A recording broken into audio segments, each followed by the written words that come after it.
Vamos ouvir agora a história A Ressurreição de Jesus. Todos os anos, os judeus reuniam-se em Jerusalém para festejar a Páscoa. Jesus também ia para lá acompanhado de seus discípulos. Quando entrava na cidade, era recebido com festa.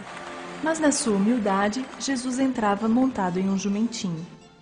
Os discípulos não entendiam, mas sabiam que alguma coisa estava para acontecer a Jesus naqueles dias. Jesus reuniu seus discípulos para a última Santa Ceia. Todos queriam chamar a atenção do Mestre. Então, ele resolveu ensinar-lhes uma lição. Pediu uma bacia com água e, ajoelhado, lavou os pés de todos. Com este gesto, deu-lhes uma lição de humildade. Naquela mesma noite, Jesus sentou-se à mesa com seus discípulos para a última ceia. Orou, abençoou o pão e repartiu entre eles. Tomou o cálice de vinho, deu para que todos o bebessem.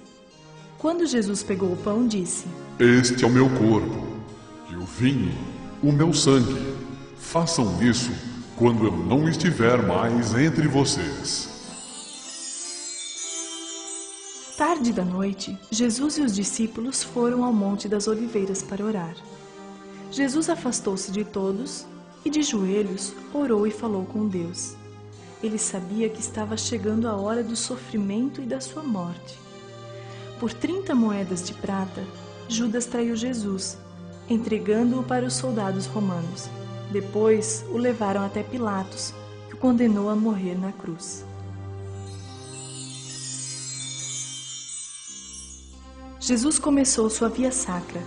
Carregando a pesada cruz pelas ruas de Jerusalém, ele foi crucificado no Monte Gólgota, entre 2 ladrões. Maria, mãe de Jesus, e os discípulos choraram a sua morte. Ele foi colocado num sepulcro, vigiado por guardas dia e noite. No 3º dia, depois da sua morte, Jesus ressuscitou. Todos os guardas fugiram apavorados, sem saber o que havia acontecido.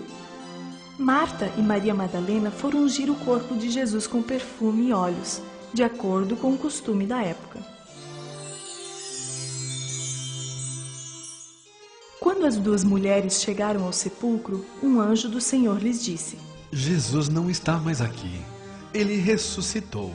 Elas correram para contar aos discípulos. Mais tarde, Jesus apareceu aos discípulos, mostrando-lhes os sinais da crucificação e as marcas dos cravos nas mãos e nos pés. Não dava para acreditar. Depois de muitas perguntas, os discípulos creram que era ele mesmo. Jesus falou-lhes dos motivos da sua morte e ressurreição. Ele disse que tempos difíceis estavam por vir. Jesus ordenou a seus discípulos para que pregassem por todo o mundo o seu evangelho. Ele ficou com os discípulos por mais 40 dias, explicando tudo o que lhe havia acontecido. Jesus foi para o alto de uma montanha. Lá, abençoou os discípulos e foi sendo elevado aos céus, flutuando, suave como um lindo pássaro. Enquanto subia, disse: Não temam, estarei com vocês todos os dias até o fim.